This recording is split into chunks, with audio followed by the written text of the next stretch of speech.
Wednesday. Sorry we have had a little bit of a delay in our video. He has been so sick to the point where she could not talk. Now she can talk though. See? And we're gonna be doing an advice session. Ooh. You guys gave us some pretty crazy scenarios on our Instagram story the other day when we asked you for situations that you need advice on. Callie primarily runs our account, therefore she saw what you guys sent in. I have not. So let's jump right in. We are not professionals. Please No. take what we're saying. We are not professionals. You're- I have a boyfriend, but I'm a lesbian and he doesn't know. What should I do? This is not saying you think you're a lesbian. No, she said I am.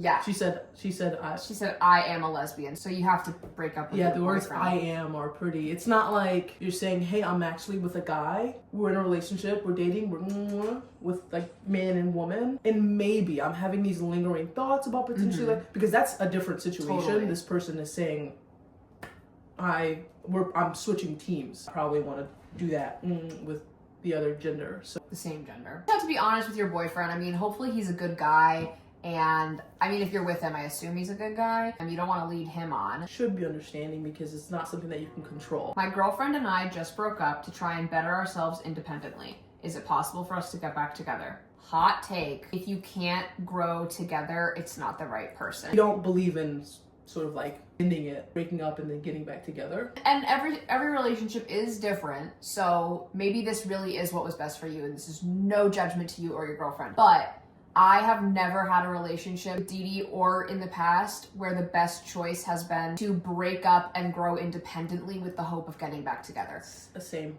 It's either you stick it through the hard times and grow together, as hard as that might be, or you don't, because the hard times are never going to stop in a relationship. Like, sure, there's obviously going to be times that are better and times that are worse, but if you want to be with someone for the rest of your life, you're always going to have challenges and you're always going to have things you need to work on as individuals. You can't break up every single time that one of those things happens. I completely agree with Callie. You know, I don't think that it's ever a good idea to just do that and then maybe get back together, because then it could just keep happening again. Everyone's relationship is different, but I have personally never had a relationship where we figured, oh yeah, let's maybe take a break to work on ourselves. Just found that we were probably better off just not getting back together. I think that breaking up is really normalized. Obviously, if it's not the right person for you, of course, break up. But I think that in cases of relationships where you generally are happy and healthy, it's become really normalized to break up with your partner because of small issues. It's my lock screen. It is an illusion, in my opinion, to go on a break. However, I've had friends who've gone on breaks in their relationships and now they are back together and happy. What do you need to do on your own? What do each of you need to do individually that you can't do together? Moving on, let's step away from the relationship situations for a moment. I'm 20 and struggling to even know what to do with life, started a career and hate it. You're only 20. We're 23 and 24, and I think that when you're in your 20s, it's really easy to feel like you're so old And behind and out of time. Youth is so glorified. Oh my gosh, speaking of things in society that are normalized, youth is so glorified. You're youthful for decades and decades of your life. That aside, you're 20, you're barely even in your 20s. The amount of life changes I've made since I was 20, it's astronomical. DeeDee and I only started doing social media a year ago. DeeDee only joined the police force this year. probably start another career and you'll probably hate that one too. I think that that's incredibly normal for you to start something in your early 20s and not like it. Granted, you don't have kids. Maybe you do, I don't know. Granted, you don't have a ton of responsibilities. I'd say it's okay. Forward. Just put one foot in front of the other. If you're not in a position where you can like just quit your job, then for now, focus on building other elements of your life that you love. Focus on your hobbies. Hopefully in the next couple of years, there will come a time where you can quit your job. Dating apps aren't working and I get nervous asking people out in real life. None of us have ever been on the dating apps. That is something that I think is pretty unusual for our generation. Met when we were 18 and 19. Technically, you can't even be on dating apps until you're 18. I can't really offer advice on that specific part, but when you're talking about getting nervous about asking people out in real life, that I can help with because we are both incredibly outgoing people. We met naturally, we met in person. It can be really scary to put yourself out there. You have to remember that the worst case scenario is that they reject you. I've been rejected. Have you been rejected? 1000%. Like, yeah, it sucks in the moment, especially if it's someone that you really like. I promise, unless it's like a 1 in a million situation, 2 months later, you're not gonna care.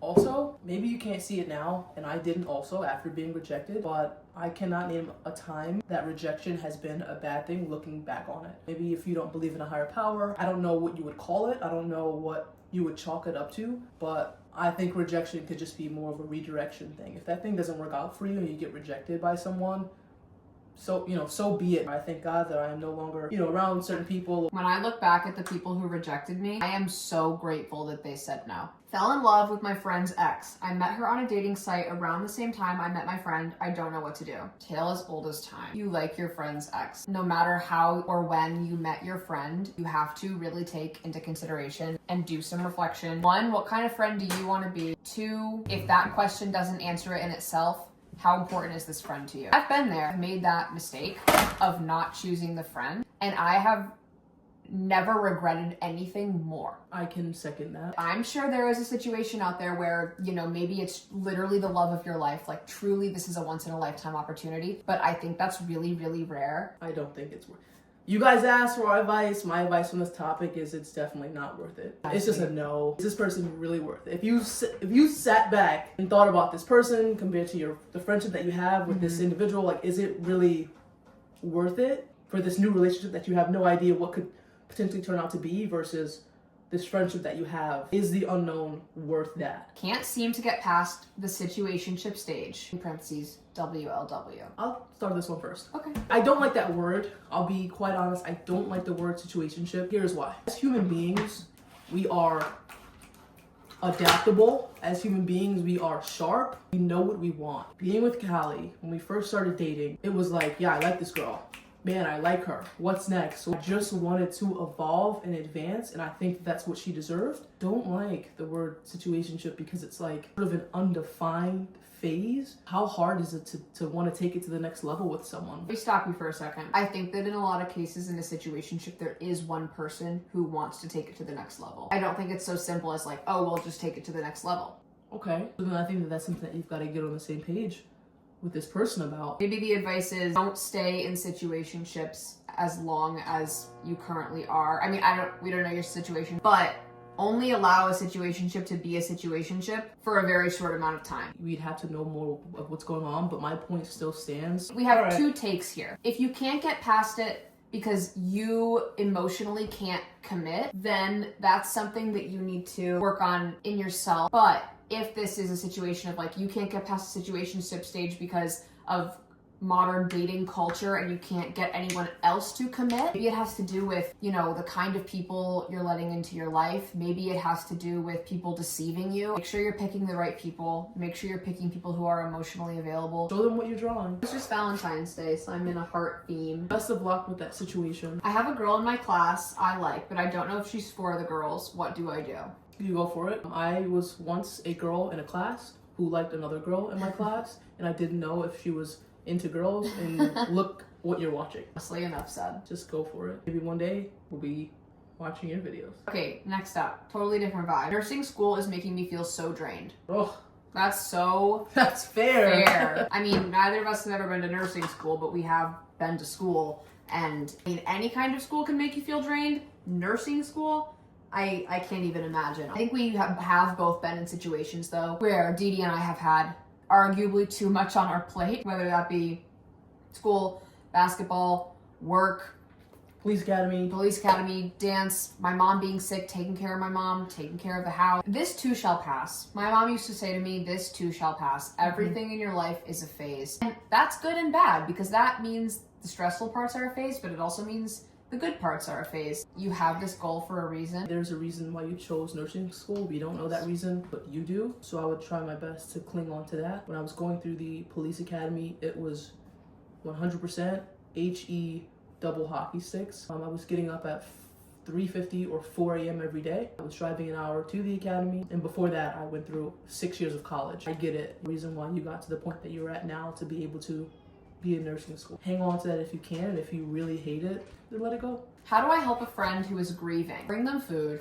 That's it. That's the only answer there is. I remember when my mother-in-law passed, one thing that I don't want to say annoyed me, because I know everyone meant well, but as Callie and I were navigating that part of our lives, people would say, let me know what you need. Let me know what I can do for you. Let me know if you need anything. I'm here if you need anything. And the problem with that kind of response when someone is grieving is it puts the burden on the person that's grieving. Mm-hmm.